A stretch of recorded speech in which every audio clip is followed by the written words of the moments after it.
Jasmine Alam আপনি লিখেছেন, আমার 25 বছর বাচ্চা হচ্ছে না, আমি কি টেস্ট টিউব বেবি নিতে পারবো? টেস্ট টিউব বেবি নেওয়াটা অনেক শর্ত সাপেক্ষে জায়েজ। এর ভিতরে অন্যতম প্রধান শর্ত হলো যে স্বামী স্ত্রী পরস্পরের আপনার ডিম্বাণু স্বীকরণী হতে হবে, অন্য কারোরটা হতে পারবে না। দ্বিতীয়ত হলো এটা আপনার এটা করতে গিয়ে আপনার হস্তমৈথুন অথবা পরপুরুষ বা পরনারী তাদের কাছে আপনার পর্দাহীনতা বা সতর্কহীনতা যেটা সেটা হতে পারবে না। এরকম বিভিন্ন শর্ত সাপেক্ষে যদি স্বামী স্ত্রী পরস্পরের ডিম্বাণু শুক্রাণু সংগ্রহ করা যায় এবং টেস্ট টিউব বেবি নিতে চান তাহলে সেক্ষেত্রে নিতে পারেন। অনেকগুলো শর্ত আছে এক্ষেত্রে। সাকলাইন আলভি আপনি লিখেছেন, কিস্তিতে পণ্য কেনা কি জায়েজ হবে? কিস্তিতে কিনলে কিছু সুদও তো দেওয়া লাগে। কিস্তিতে কিনলে একটু বেশি দাম দেওয়া লাগে অনেক সময়, এটা সুদ হিসাবে বিবেচিত হবে না। কোনো জিনিস নগদে কিনলে একরকমের দাম, কিস্তিতে কিনলে দাম বেশি। এই বেশির কারণে এটাকে আমরা অনেকে সুদ মনে করি, এটা সুদ বলা যাবে না। কিস্তিতে সাহাবায়ে কেরাম কিনেছেন, কেনাবেচা করেছেন এবং সেটাকে নবী করিম সাল্লাল্লাহু আলাইহি সাল্লাম নিষেধ করেছেন এমন কোনো কথা আমরা জানি না। এবং সেখানে কোনো শর্ত যে তিনি দিয়েছেন যে কিস্তিতে কিনলে আপনার সেটা হতে হবে আপনার মূল দামের মতো হইতে হবে, কিস্তিতে কিনলে কেনাবেচা করলে কম বেশি হতে পারবে না, এরকম কোনো শর্ত নবী সাল্লাল্লাহু আলাইহি সাল্লাম দেননি। বিধায় এটিকে জায়েজ বলেছেন বিজ্ঞ ওলামা একরাম। বিধায় কিস্তিতে কেনাবেচা করাতে কোনো মৌলিকভাবে অসুবিধা নেই। এমনি শাহজাহান লিখেছেন, আমি সাগরে ছোট্ট একটা স্পিড বোটের কাজ করি, সকালে ফরজ পড়ে যাই, আবার উপরে এসে মাগরিব পড়ি, জোহর আসর কি কসর পড়লে হবে? সাগরে ছোট্ট যে স্পিড বোটে কাজ করে সেটা কত দূর যান আপনি গভীরে, এটা সফরের দূরত্ব হয় কিনা? 10 মাইল 20 মাইল যাচ্ছেন, এর বেশি তো যাওয়ার কথা না, তাহলে সেক্ষেত্রে আপনি কসরের নামাজ পড়ার কথা না, সেখানে পুরো নামাজ পড়বেন এবং মুসাফির হিসাবে যে সুযোগ সুবিধা থাকার কথা সেগুলো কিন্তু আপনি পাবেন না, কারণ আপনি সফরের দূরত্বে কিন্তু যান নাই। এরপর এমডি ইলিয়াস হোসেন আপনি লিখেছেন, মসজিদে গিয়ে দেখি যে জামাতের কিছু সময় বাকি আছে, সেক্ষেত্রে একা একা নামাজ পড়ে চলে আসলে গুনাহ হবে কিনা?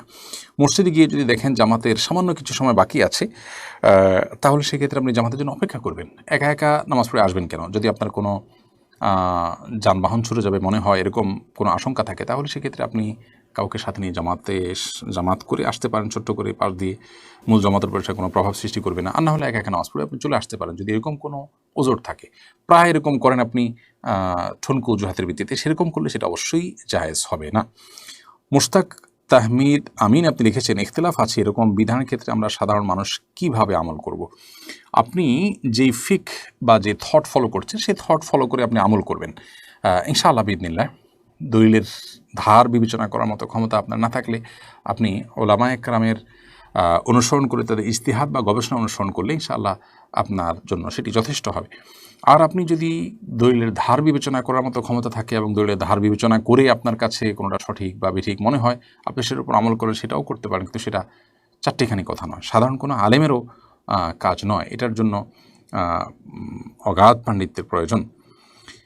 মাহিন হোসাইন আপনি লিখেছেন, আমার খালা 23 দিন আইসিইউতে থাকার পর মারা যান। মৃত্যুর পর খালার মুখ তার বড় ভাই দেখতে চাইলে খালার ছেলে মেয়ে দেখায়নি, কারণ আমার মা খালাদের সাথে তাদের ভাইদের সম্পর্ক ভালো নয়। মামাও খোঁজখবর নেয় না, অসুস্থ অবস্থায় কখনো দেখতেও আসেনি। মুখ না দেখানো কি কোনো গুনাহ হয়েছে? আপনাদের মামার সাথে সম্পর্ক ভালো ছিল না, এটা তো অবশ্যই মন্দ দিক, এবং আপনার মামাদের ব্যাপারে আপনি যা বিবরণ দিয়েছেন তা যদি সঠিক হয়ে থাকে তাহলে তারা অবশ্যই অন্যায়কারী, তারা অবশ্যই গুনাহগার। কিন্তু তারা তাদের বোনকে দেখতে আসলে দেখতে বাধা দেওয়াটা সঠিক হয়নি। আপনার মা যদি নিষেধ করে থাকেন সেটাও ভুল হয়েছে, ওই মায়ের কারণে অনেক সময় এরকম করেন মানুষ। কারণ মানুষের সম্পর্ক আত্মীয় স্বজনের সাথে খারাপ হলে সেটাকে সংযুক্ত করার চেষ্টা করতে হবে, বিচ্ছিন্ন করার চেষ্টা নয়। আর তারা যেটা করেছে সেটা তো চরম অন্যায় এবং কবিরা গুনাহ করেছে, তারা যদি তওবা না করে অবশ্যই তারা গুনাহগার হবেন। আর আপনারা অভিমান করার, মনের কষ্ট আছে সেটা প্রকাশ করার অধিকার কিন্তু ইসলাম আপনাদেরকে দিয়েছে। তারা অন্যায় করতে থাকবে আর আপনারা শুধু তাদের প্রতি আপনার সম্প্রীতির হাত বাড়িয়ে যেতেই থাকবেন, আমি সেটা বলছি না।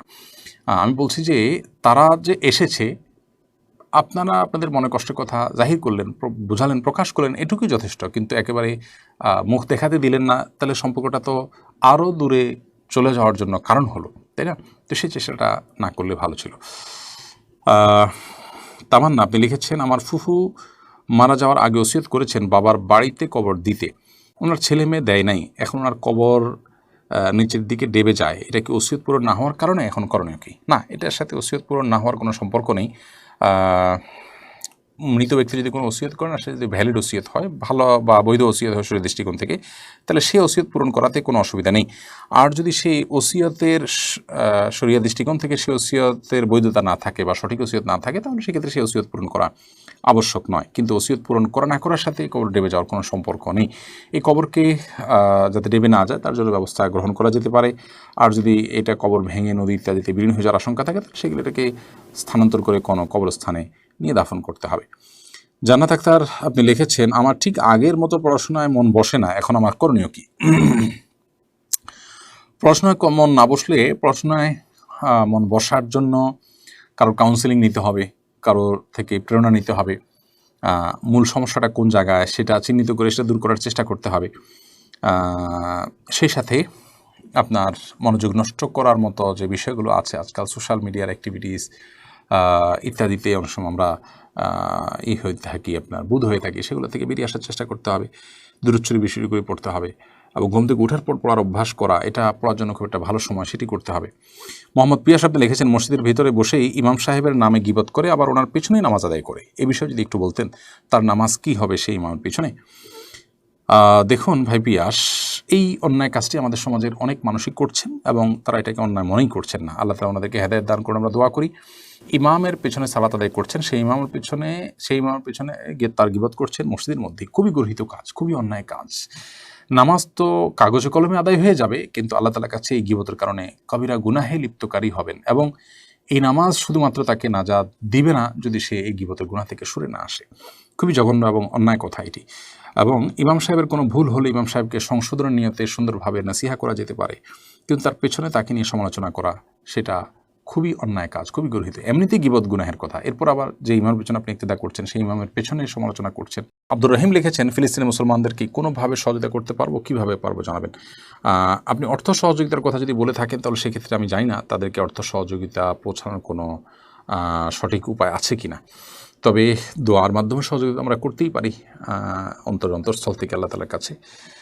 মোহাম্মদ সাইদুর রহমান রনি লিখেছেন, আমি একটা কোচিংয়ে ভর্তি হই, ভর্তির সময় কথা ছিল 10,000 টাকা দিতে হবে, ভর্তির সময় 500 টাকা দেই, কিছুদিন যাওয়ার পর আর কোচিংয়ে যাইনি, আর টাকাও দেওয়া হয়নি, এখন কি ওই টাকা আমার দিতে হবে?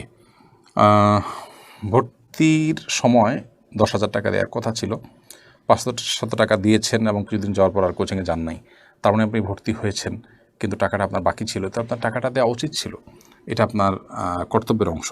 তারপরও এই যে কিছুদিন গিয়েছেন, সেই যাওয়াটা কি ভর্তির পরবর্তী যাওয়া হিসাবে ধর্তব্য হয়েছে, নাকি এমনিতে আপনি দেখার জন্য গিয়েছেন আর ওই 500 টাকা কোন হিসাবে দিয়েছেন, আর একটু ডিটেল বলতে পারলে ভালো হতো। তবে যদি এমন হয় যে আপনি ভর্তি হয়ে গেছেন, টাকাটা শুধু বাকি ছিল, তাহলে এই টাকা আপনাকে দিতে হবে।